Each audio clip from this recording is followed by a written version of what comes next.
Assalamualaikum warahmatullahi wabarakatuh.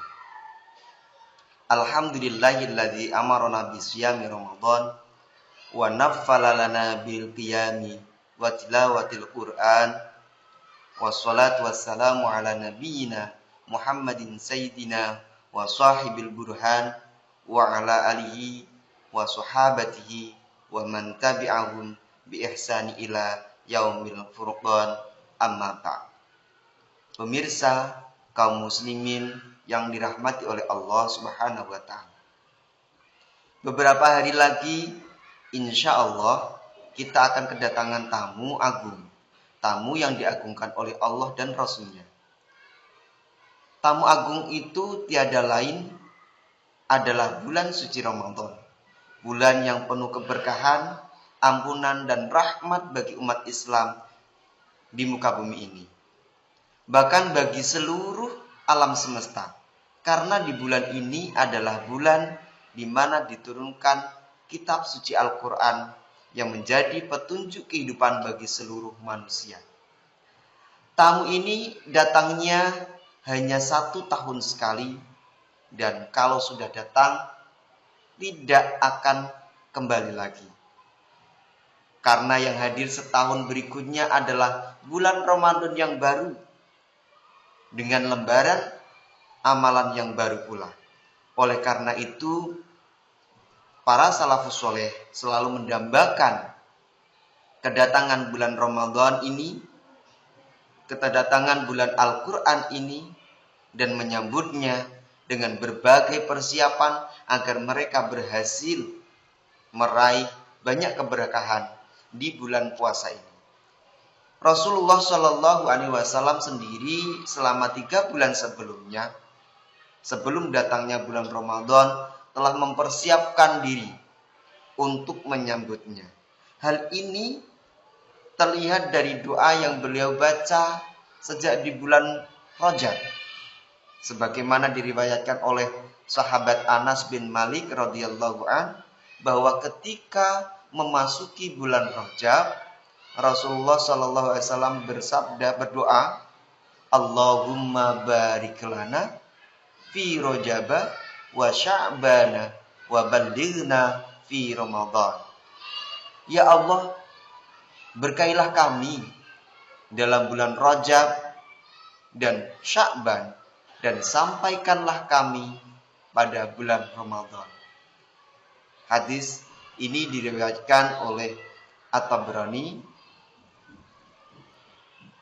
Dan kaum muslimin dan muslimat yang berbahagia, bagi para salafus soleh, bulan Ramadan adalah bulan training dan pendidikan.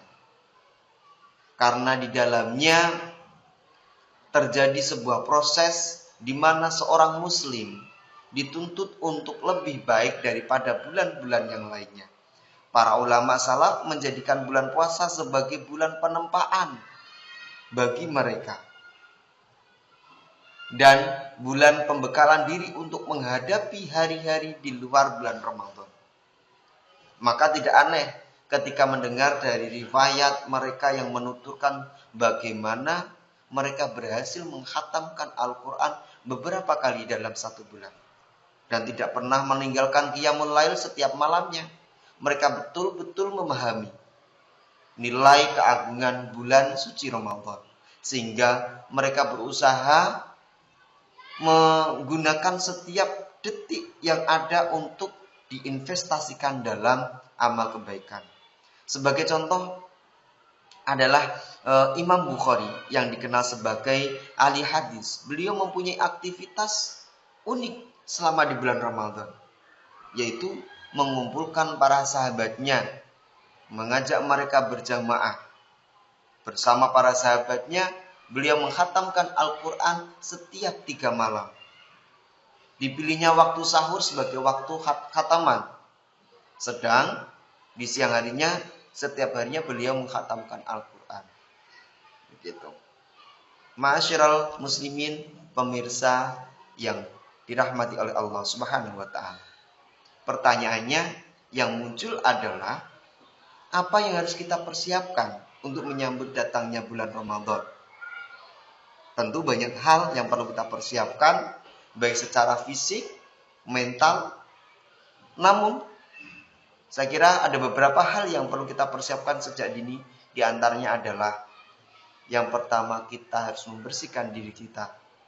Taubat nasuha dari segala dosa. Kita bersihkan hati dulu kita untuk memasuki di bulan Ramadan.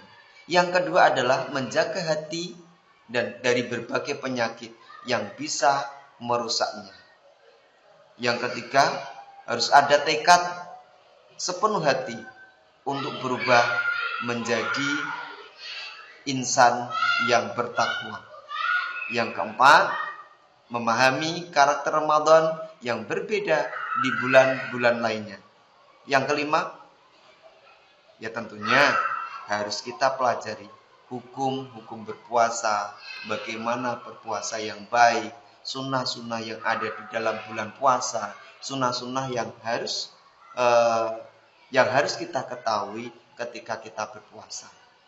Di samping itu, agar puasa kita tidak sia-sia, maka kita harus juga hindari perbuatan-perbuatan yang merusak nilai-nilai puasa kita, seperti melakukan dosa walaupun kecil, menghabiskan waktu di depan TV yang tidak begitu bermanfaat, berlebihan dalam buka dan sahur, berlebihan di dalam tidur, terutama di siang hari. Karena hakikat puasa bukan hanya menahan diri dan makan, menahan minum dan nafsu, namun juga harus mampu menahan mulut, pandangan hati, dan semua anggota tubuh dari perbuatan yang diridhoi oleh Allah Subhanahu wa Ta'ala.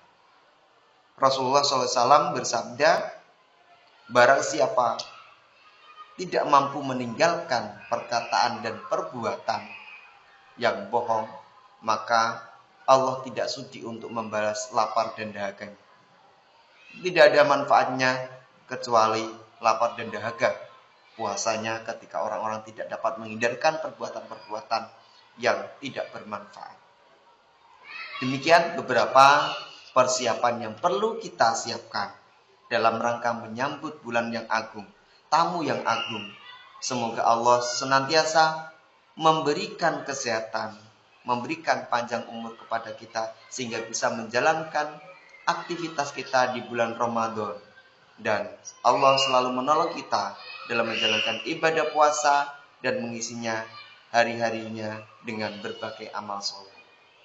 Kiranya cukup. Wallahu muwaffiq ila aqwamit thoriq. Wassalamualaikum warahmatullahi wabarakatuh.